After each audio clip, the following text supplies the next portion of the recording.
Hello everyone, welcome to our channel DV world. तो आज का जो टॉपिक है वो है 5 mistakes that students make during a study.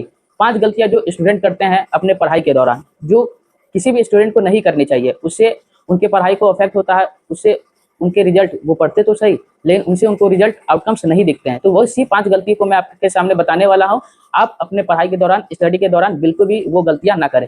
सबसे पहले गलती की अगर मैं बात करूं तो वो है विदाउट अ प्रॉपर प्लानिंग बैठना। मतलब आप पढ़ने तो बैठ गए लेकिन आपके पास प्रॉपर प्लान नहीं है कि आपको पूरे उस डे को करना क्या है। उस डे का आपका टारगेट नहीं फिक्स है, तो आप उसके लिए क्या कर सकते हो, एक ऐसा डायरी या फिर एक ऐसा 10-20 रुपया में कॉपी आता है वो खरीद लो। आप मान के चलो कि ये जैसे कि एक खाली पेज ले लो, यहाँ पर आप उस डेट को, जैसे कि मान लो आज 26 जून है तो मैं यहाँ पे लिख दूंगा 26 जून 2026, और इस दिन जो भी मैं पढ़ाई से रिलेटेड मेरे जो भी टारगेट मैं सेट करूंगा उन सारी टारगेटों को मैं इस पेज पर लिख लूंगा। और जैसे जैसे मैं टारगेट को कंप्लीट करते जाऊंगा वैसे वैसे मैं टिक करते चला जाऊंगा। इससे आपका फायदा ये होगा कि आपका जो कॉन्फिडेंस लेवल वो बूस्ट अप होगा।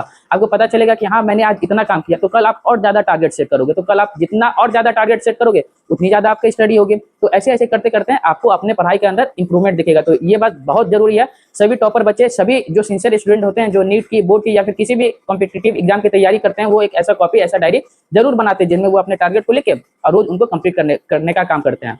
सेकंड, जो बच्चे करते हैं स्टडी के दौरान गलतियां, वो है वो कोई भी उनका जो डिस्ट्रैक्टेड वाली चीजें होती है, मान लो मेरे पास लैपटॉप रखा हुआ है, किसी के पास फोन है ना, या फिर वो कोई भी चीज जो आपको आपके स्टडी से डिस्ट्रैक्ट करती है, उनको अपने पास से कोशिश करो कि जितना दूर से दूर हो सके रखो। हाँ, अभी जैसा कि समय चल रहा है तो कुछ बच्चे ऑनलाइन स्टडी भी करते हैं, या फिर बहुत सारे बच्चों को होता है कि गूगल से चैट जीपीटी या फिर वगैरह वगैरह जिससे भी उनको हेल्प चाहिए होती है, इसलिए उनके पास फोन रहना या फिर लैपटॉप होना जरूरी है।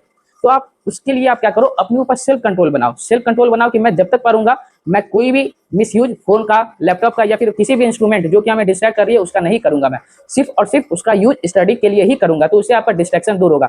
बच्चे पढ़ने बैठते हैं, इंस्टाग्राम का नोटिफिकेशन आ गया, व्हाट्सएप का नोटिफिकेशन आ गया, खोल करके चेक करने लगते हैं। नहीं, ये गलतियां बिल्कुल भी मत करो। दूसरी मिस्टेक मैंने आपको बताई।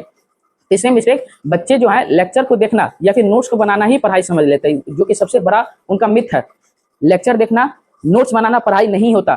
लेक्चर देखना, नोट्स बनाना पढ़ाई नहीं होता। मैं दोबारा से रिपीट करके बता रहा हूँ। ये इसलिए मैं बोल रहा हूँ, इस पॉइंट पर मैं इसलिए फोकस कर रहा हूँ क्योंकि बहुत बच्चे होते हैं कि उनको लेक्चर देखने में बहुत ही मजा आता है। क्यों? उनको हाथ बंद करके सिर्फ लेक्चर ही तो देखना है, तो उनको लगता है अरे बहुत अच्छा है, मुझे मजा आ रहा है।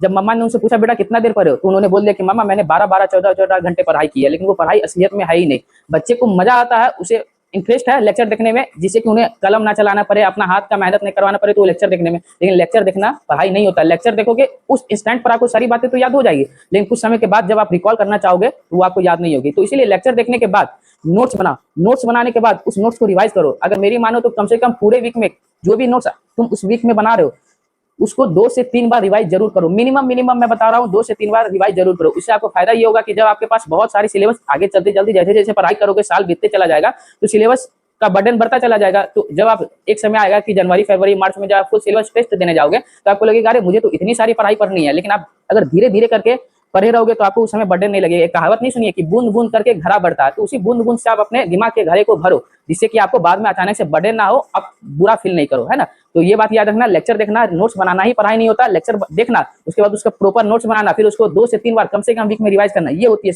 स्टडी। अगर मेरे अनुसार पूछो तो मैं तो सेल्फ स्टडी को ही ओरिजिनल स्टडी मानता हूँ, यानी सेल्फ स्टडी जो मैंने खुद से बैठ करके पढ़ा। तीसरी गलतियां मैंने आपको गिनवा दी। चौथी गलतियां क्या है कि मान लो कि मैं ये मेरे पास ये बायो का बुक है ना, मैं इसका एक पेज खोला है ना, अब मैं इसको पढ़ रहा हूँ। मान लो ये लाइन मैंने पढ़ा, अब मैं ये लाइन को सिर्फ रीड किया, मैंने इस लाइन का मतलब मैं समझा ही नहीं कि इस लाइन का मतलब क्या है। तो आप कोशिश करो कि इस लाइन का मतलब क्या है वो समझने का, क्योंकि किसी भी बुक में एक सिंगल स्टेटमेंट भी उस हो सकता है कि उस पूरे कंसेप्ट का सबसे मेन पॉइंट हो। अगर कोई भी कंसेप्ट आप पढ़ रहे हो तो एक सिंगल स्टेटमेंट हो सकता है कि उस पूरे कंसेप्ट का मेन निचोड़ हो। अगर वो स्टेटमेंट आप समझने में गड़बड़ा जाओगे तो समझो कि वो पूरा कंसेप्ट ही आपका बिगड़ गया ना।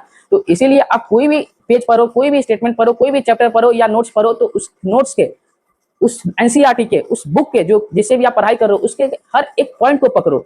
हर एक पॉइंट को पकड़ो कि हाँ मैंने इसमें, मान के चलो मैं ये नोट्स पढ़ रहा हूँ तो इसमें मैं बताऊंगा कि हाँ मैंने ये पढ़ा, है ना। तो इन गलतियों से आपको बचना है कि नोट्स पढ़ो या एनसीईआरटी पढ़ो, उससे आपको पूरे अच्छे वे में पढ़ना है, उसके हर एक पॉइंट को समझते जाना। अगर किसी भी पॉइंट में दिक्कत है तो अपने टीचर से मदद लो या फिर आप ऑनलाइन मदद ले सकते हो, लेकिन हर एक पॉइंट इंपॉर्टेंट होता है, वो चाहे नोट्स का हो या फिर एनसीईआरटी का हो, डिटेल में पढ़ो तो बेनिफिशियल होगा आपके लिए।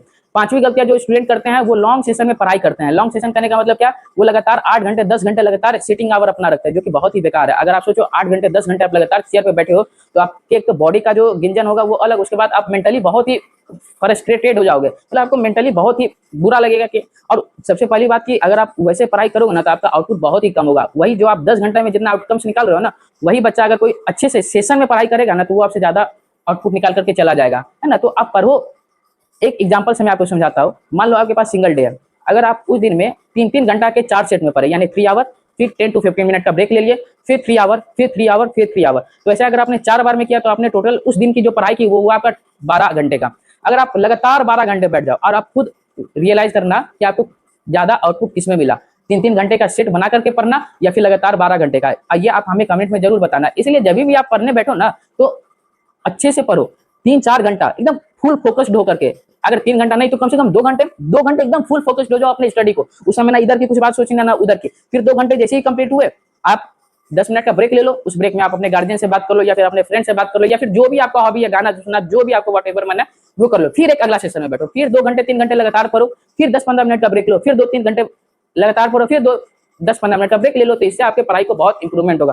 तो ये 5 गलतियां आपको स्टडी के दौरान, पढ़ाई के दौरान बिल्कुल भी नहीं करनी है। अगर आपने इस 5 गलतियों को अपने स्टडी के दौरान सुधार लिया तो मैं आपको वादा करता हूं कि आपको जरूर अच्छा आउटपुट ही दिखेगा, आपके स्कोर इंप्रूव होते हुए दिखेंगे, आपका मेंटल एबिलिटी, सोचने की, दिमाग लगाने की, एक्टिवनेस की और बढ़ते चली जाएगी। इसीलिए पढ़ो, लेकिन अच्छे से पढ़ो, हार्ड वर्क करो, लेकिन उससे भी ज्यादा पॉइंट ये होता है कि आप दिमाग में हमेशा बात रखना, हार्ड वर्क से भी ज्यादा इंपॉर्टेंट होता है स्मार्ट वर्क। तो स्मार्ट वर्क भी करो, हार्ड वर्क भी करो, है ना। तो ऐसे ही अगर आपको और भी इंफॉर्मेटिव वीडियो चाहिए तो हमारे इस चैनल, हम सभी के इस चैनल डीवी वर्ल्ड को सब्सक्राइब करें और अपने दोस्तों के बीच में भी शेयर कर दे, जिससे उनका भी फायदा हो, उन्हें भी अच्छी अच्छी इन्फॉर्मेशन मिले, है ना। तब तक के लिए सभी को thank you so much for watching this video. Keep learning and keep growing.